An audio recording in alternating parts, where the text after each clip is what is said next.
Kanchipuram వకుడా silk, నాణ్యత మా ప్రాధాన్యత.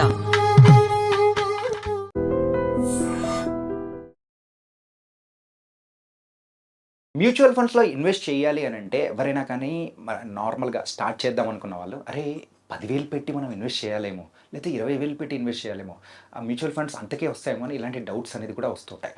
యూజువల్గా మ్యూచువల్ ఫండ్స్లో ఎంత తక్కువ అమౌంట్ నుంచి స్టార్ట్ చేస్తే బెటర్ అనే దాని గురించి ఈరోజు నాకైతే డౌట్ వచ్చిందప్ప. మరి ఈ డౌట్ని కూడా క్లారిఫై చేయడానికి ఈరోజు మనతో పాటు కూడా మన పర్సనల్ ఫైనాన్షియల్ అడ్వైజర్ విజయ్ కర్ణం గారు రెడీగా ఉన్నారు. మరి అయితే ఆయన్ని అడిగి తెలుసుకున్నాం. హాయ్ విజయ్ గారు. హలో అండి. సార్, ఇప్పుడు ఎవరైనా కానీ స్టూడెంట్స్ కానీ అండ్ ఇప్పుడే జాబ్లో జాయిన్ అయిన వాళ్ళు మార్కెట్స్ని చూసి అరే వాళ్ళకు కూడా ఇంట్రెస్ట్ కలుగుతూ ఉంటుంది, అరే మనం కూడా సేవింగ్స్ చేసుకోవాలి అని. ఇలా మ్యూచువల్ ఫండ్స్ వాళ్ళ మైండ్లోకి వచ్చినప్పుడు యూజువల్గా మ్యూచువల్ ఫండ్స్ అనేది ఎంత అమౌంట్తో స్టార్ట్ చేయొచ్చు అని మీ అంటారు, చెప్పండి. సో రీసెంట్గా ఒక ఎస్బీఐ వాళ్ళది ఒక ఈవెంట్ అయింది. వాళ్ళు తీసుకొచ్చిన ప్రోడక్ట్ ఏంటంటే 250 రూపీస్తో కూడా ఎస్ఐపి స్టార్ట్ చేసుకోవచ్చు. 250 రూపీస్తో కూడా 250 రూపీస్తోని కొన్ని వేరే ఫండ్స్లలో 100 రూపీస్తో కూడా ఎస్ఐపి స్టార్ట్ చేసుకోవచ్చు. ఓకే. సో బేసిక్ అంటే 100 రూపీస్, లేదు అంటే 200 రూపీస్, 250 రూపీస్, లేకపోతే 500 రూపీస్. సో అమౌంట్ ఎంత అనేది పక్కకు పెట్టేద్దాము. అది మన ఇన్కంలో ఎంత పర్సెంటేజ్ అనేది ఇంపార్టెంట్. ఓకే. సో నాకు ఇప్పుడు నాది ఫర్ సపోజ్ నాది ఈరోజు 5,000 రూపీస్ నా మంత్లీ ఇన్కమ్ అంటే 5,000లో 500 రూపీస్ ఇస్ డీసెంట్ థింగ్. అంటే 500 రూపీస్, 1,000 రూపీస్ అనేది డీసెంట్ థింగ్. లేదు నాది 1,00,000 రూపీస్ ఇన్కమ్ అనుకుంటే నా 500 రూపీస్ అనేది నథింగ్. యా. కొంతమంది ఇట్లా కూడా ఉన్నారనమాట. 1,00,000 rupees, 50,000 rupees per month income ఉన్న వాళ్ళు 1,000 రూపీస్, 1,500 రూపీస్, 2,000 రూపీస్ పే చేసే వాళ్ళు చాలామంది ఉన్నారు. వాళ్ళకి వాళ్ళు నన్ను అడిగారు అనమాట, ఇట్లా చేస్తున్నాము 500 రూపీస్ ఒక్కొక్క మ్యూచువల్ ఫండ్లో చేస్తున్నాం అని చెప్పేసి ఒక 10 మ్యూచువల్ ఫండ్స్ నాకు షీట్ తీసుకొచ్చి ఇచ్చారు. నేను అన్నాను ఇవన్నీ బంద్ చేసేయండి, మీరు ఏం చేయకండి, మ్యూచువల్ ఫండ్స్లో అసలు రాకండి, అవసరం లేదని చెప్పాను. ఎందుకు అట్లా అంటున్నారు, 500 రూపీస్, 1,000 రూపీస్ చేయొచ్చు కదా అంటే, మీ ఇన్కమ్ ఏంది, మీరు చేసిన ఎస్ఐపిస్ ఏంది, రెండింటికి ఎక్కడ మ్యాచ్ అవ్వట్లేదు. ఓకే. ఎందుకు క్లోజ్ చేయమని చెప్పాను అంటే 500 రూపీస్ డబుల్ అయినా సరే, అంటే 500 రూపీస్ పెట్టిన 500 రూపీస్ 1,000 రూపీస్ అయినా సరే, వాళ్ళ లైఫ్ స్టైల్లో 1,000 రూపీస్ ఎంత నథింగ్ అసలు. వాళ్ళ లైఫ్ స్టైల్లో అసలు అది పెద్ద చేంజెస్ తీసుకురాదు. మీ ఇన్వెస్ట్మెంట్స్ మీ లైఫ్ స్టైల్లో ఎప్పుడు చేంజ్ తీసుకురాలేదు అంటే ఇన్వెస్ట్మెంట్ చేయడమే వేస్ట్ అసలు. 50,000లో మీరు 10,000 ఇన్వెస్ట్ చేస్తున్నారు, 5,000 ఇన్వెస్ట్ చేస్తున్నారు, లేకపోతే 1,00,000లో 20,000 ఇన్వెస్ట్ చేస్తున్నారు అంటే మీ లైఫ్ స్టైల్లో అది ఒక చేంజ్ తీసుకొస్తుంది. మీ గోల్స్కి కానీ, మీ మంత్లీ రిక్వైర్మెంట్ కానీ, లేకపోతే మీ రిటైర్మెంట్ ఏజ్కి కానీ ఏదొక బ్యాక్ అండ్ సపోర్ట్ లాకుంటే ఒక సపోర్ట్ సిస్టంలో పనిచేస్తుంది. ఓకే. మీకు 1,00,000 ఇన్కమ్ ఉండి 1,000 రూపీస్ ఎస్ఐపి చేస్తాను, ఆ 1,000 రూపీస్ నుంచి నాకు 1,00,000 వచ్చేటట్లు చేయాలి అంటే అది కాని పని, అది ఇంపాసిబుల్. సో అందుకే నేనేం చెప్తాను అంటే ఇప్పుడు ఒక కాన్సెప్ట్ చెప్తాను, దాని నుంచి మంత్లీ ఇన్కమ్ ఎట్లా జనరేట్ చేసుకోవాలో చెప్తాను. కానీ దీంట్లో అన్ని కేటగిరీస్ ఆఫ్ పీపుల్, అంటే అన్ని టైప్స్ ఆఫ్ ఇన్కమ్ ఉన్న పీపుల్ వాళ్ళకి అప్లికబుల్ అయ్యేటట్లు ఇది ఒక కాన్సెప్ట్గా చూడండి. సో ఇక్కడ 500 రూపీస్తో మనం స్టార్ట్ చేసుకోవచ్చు. 500 రూపీస్తో మంత్లీ ఇన్కమ్ ఎట్లా జనరేట్ చేసుకోవాలని నేను ఎక్స్ప్లెయిన్ చేయడానికి ట్రై చేస్తాను. 500 రూపీస్ జస్ట్ 5 ఇయర్స్ మాత్రమే ఎస్ఐపి చేసుకుంటే, జస్ట్ 5 ఇయర్స్ మాత్రమే చేసుకుని 10 ఇయర్స్ డిఫర్మేషన్ పీరియడ్, 10 ఇయర్స్ తనని టచ్ చేయొద్దు వాళ్ళు. 10 ఇయర్స్ తర్వాత 15 ఇయర్స్ వరకు వాళ్ళు దానిలోకి మంత్లీ ఇన్కమ్ జనరేట్ చేసుకోవచ్చు అన్నమాట. ఓకే. సో 500 రూపీస్ 5 ఇయర్స్ వరకు వాళ్ళు ఇన్వెస్ట్ చేస్తారు. అప్పుడు ఇన్వెస్ట్ చేసినప్పుడు మనం అజ్యూమ్ చేసే ఇంట్రెస్ట్ ఎంత రిటర్న్స్ ఎక్స్పెక్ట్ చేస్తున్నామంటే జస్ట్ 15% ఎక్స్పెక్ట్ చేస్తున్నాను. 15% ఎక్స్పెక్ట్ చేస్తే ఆ కార్పస్ వచ్చేసి 1.7 lakhs అవుతుంది. ఓకే. 1.7 lakhs వచ్చిన దానికెళ్ళి ఎవ్రీ మంత్ వాళ్ళు 2,000 రూపీస్ వాళ్ళు మంత్లీ ఇన్కమ్ తీసుకోవచ్చు. ఇప్పుడు 15 ఇయర్స్ తర్వాత, ఈరోజు స్టార్ట్ చేసినప్పుడు 15 ఇయర్స్ తర్వాత 2,000 రూపీస్ విత్డ్రాల్ చేసుకోవచ్చు. చాలామంది 2,000 సరిపోతుంది అంటే 500 రూపీస్ దగ్గర 5,000 చేయండి. 5,000 కూడా సరిపోవట్లేదు అంటే 50,000 చేయండి. సో కాన్సెప్ట్ ఎక్స్ప్లెయిన్ చేయడానికి 500 తీసుకున్నాం. 500 రూపీస్ చేయమని కాదు, మీ ఇన్కమ్ లెవెల్ ఎలా ఉంది, మీ లైఫ్ స్టైల్ ఎలా ఉంది, దాన్ని బట్టి మీరు ఎస్ఐపి స్టార్ట్ చేసుకోవచ్చు. ఓకే. సో మీ ఎస్ఐపి అమౌంట్ పెరుగుతున్న కొద్దీ స్ట్రాటజీస్ డిఫరెంట్ అవుతాయి, ఏ ఫండ్స్లో ఇన్వెస్ట్ చేస్తున్నారని డిఫరెంట్ అవుతుంది, రీబ్యాలెన్సింగ్ డిఫరెంట్ అవుతుంది. అది కంప్లీట్ డిఫరెంట్ చాప్టర్.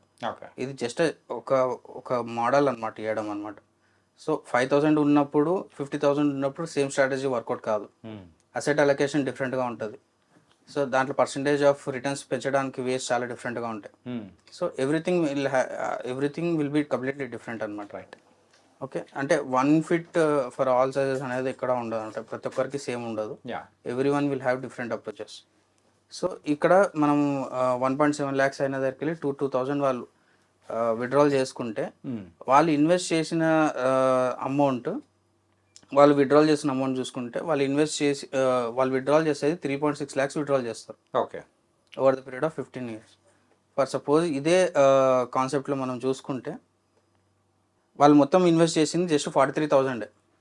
వాళ్ళు జస్ట్ ఇన్వెస్ట్ చేసింది 43,000 over the period of 5 years. 43,000 మాత్రమే ఇన్వెస్ట్ చేస్తారు. కానీ వాళ్ళు విత్డ్రాల్ చేసింది ఎంత, 3.6 lakhs విత్డ్రాల్ చేస్తారు. సో ఇట్స్ చాలా పెద్ద అమౌంట్. మల్టిపుల్స్ చూసుకోండి, మీకు అర్థమవుతుంది అనమాట. సో ఇట్లాగే మీరు 500 రూపీస్కి ఎస్ఐపి చేసుకుంటే 2,000 rupees per month income generate చేసుకోవచ్చు for the period of 15 years. అంటే 5 years మాత్రం ఇన్వెస్ట్ చేస్తారు, కానీ విత్డ్రాల్ మాత్రం 15 years పెట్టుకుంటారు. సేమ్ అట్లాగే 1,000 రూపీస్ చూసుకుంటే 4 times పెరుగుతుంది. 4,000 రూపీస్ విత్డ్రాల్ చేసుకోవచ్చు for the period of 15 years. So అట్లాగే 2,000 రూపీస్ ఎస్ఐపి చేశారనుకోండి, 8,000 రూపీస్ పర్ మంత్ మనకి ఇన్కమ్ వస్తుంది. అండ్ 5,000 రూపీస్ ఎస్ఐపి చేస్తే 20,000 రూపీస్ వస్తుంది. అంటే మీరు ఇప్పుడు అవుట్పుట్ చూసుకోండి, అవుట్పుట్ చూసుకుని ఎస్ఐపి ఎంత చేయాలని మనకు క్లారిటీ వస్తుంది. ఇప్పుడు 20,000 రూపీస్ ఈరోజు నాకు సరిపోతున్నాయా లేదా, సరిపోతున్నాయంటే 5,000 రూపీస్ సరిపోతాయి లేదా, 5,000 రూపీస్ ఎస్ఐపి సరిపోతుంది అని చూడాలి. లేదు 20,000 రూపీస్ ఇన్ఫ్లేషన్ యాడ్ చేస్తాను నేను, 20,000 కాస్త 40,000 అవుతుంది అనుకుంటే మీరు 10,000 రూపీస్ ఎస్ఐపి చేయాలి. సో 10,000 రూపీస్ ఎస్ఐపి చేస్తే మీకు 40,000 రూపీస్ మంత్లీ ఇన్కమ్ వస్తుంది. At the same time 50,000 rupees SIP చేస్తే మీకు every month 2 lakh rupees income వస్తుంది. సో 50,000 రూపీస్ ఎస్ఐపి చేయడం ఈరోజు కష్టమే, కాకపోతే 15 years 2 lakhs రావడం అనేది పెద్ద థింగ్ అనమాట. అంటే ఆల్మోస్ట్ మీ రిటైర్మెంట్ ప్లానింగ్ ఇక్కడ అయిపోయినట్లే. లాస్ట్ థింగ్ అంటే చాలా హెచ్ఎన్ఎస్ వాళ్ళు మాత్రమే చేస్తారు ఈ amount. Every month 1 lakh rupees SIP చేసే వాళ్ళు ఉన్నారు, చాలా మంది ఉన్నారు. మనం అనుకుంటాం ఎవరు చేయట్లేదని, కానీ చాలా మంది ఉన్నారు, చేసే వాళ్ళు ఉన్నారు, క్లయింట్స్లో ఉన్నారు, చాలా మంది ఉన్నారు. వాళ్ళు every month SIP just 5 years 1 lakh rupees చేశారనుకోండి, నెక్స్ట్ 15 years వాళ్ళకి every month 4 lakh rupees monthly ఇన్కమ్గా వస్తుంది. అంటే ఒక పర్సన్ 60 years ఉన్నప్పుడు అతని ఎస్డబ్ల్యూపీ స్టార్ట్ చేసుకున్నాడు అనుకోండి, next 15 years every month 4 lakhs వస్తుంటాయి. 4 lakhs వస్తుంటుంది. 4 lakhs రూపీస్ ఏం చేసుకుంటారండి, ఎంత ఖర్చులో ఉన్నా సరే 1 lakh 2 lakh రూపీస్ అయిపోతుంది, మిగతా 2 lakhs అయితే ఉంటాయి కదా. సో వాళ్ళ రిటైర్మెంట్, పోస్ట్ రిటైర్మెంట్ అనేది it's one of the best plan అని నేను అనుకుంటాను అనమాట. ఓకే. సో దీన్ని బట్టి వాళ్ళ ఎస్ఐపి ఎంత చేసుకోవాలనేది ఒక బ్లూ ప్రింట్ ఇచ్చిన వాళ్ళక ఇది ఒక గైడ్ లాగా వాళ్ళకి హెల్ప్ అవుతుంది అనమాట.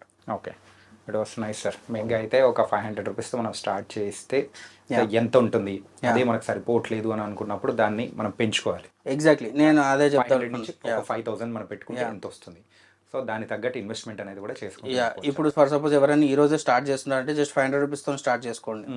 500 రూపీస్ స్టార్ట్ చేసుకొని నెక్స్ట్ ఇయర్కి ఒకవేళ ఓకే నాకు ఈ కాన్సెప్ట్ అర్థమైంది, నేను ఇంకా దీన్ని పెంచుకోవాలనుకుంటే నెక్స్ట్ ఇయర్ 2,000 నుంచి, తర్వాత 5,000 అట్లా పెంచుకొని ఒక 5 years లేకపోతే ఒక 10 years మీరు కార్పస్ అక్యుములేట్ చేసుకున్నారనుకోండి, మీకు శాలరీ లేకపోయినా this will be our second salary. Right. మనం ప్యాసివ్ ఇన్కమ్ అని చూస్తుంటాం కదా యూట్యూబ్లో, ఇదే బిగ్గెస్ట్ ప్యాసివ్ ఇన్కమ్ ఇదే అవుతుంది అనమాట. ఓకే. సో దాని తగ్గట్టు మనం ఇప్పటి నుంచే ఒక సేవింగ్ ప్లానింగ్ అనేది కూడా ఈ మ్యూచువల్ ఫండ్స్లో చేసుకుంటూ వెళ్ళామంటే దేర్ విల్ బి అనే much more benefits. Exactly. And ఇది ఓవర్ ద నైట్ అయితే కాదు. రైట్. మనం ఇంతకుముందు మాట్లాడుకున్నట్లు ఓవర్ ద నైట్ అయితే కాదు, takes time, boring process, dead boring ఉంటుంది. యాక్టివ్గా ఏదో చేస్తున్నాం, రోజు ట్రేడింగ్ చేస్తున్నాం అన్నట్లయితే కాదు. డెఫినెట్గా ఇట్ విల్ పే ఆఫ్. అంటే మన ఎఫర్ట్స్ని అయితే పే ఆఫ్ చేస్తుంది.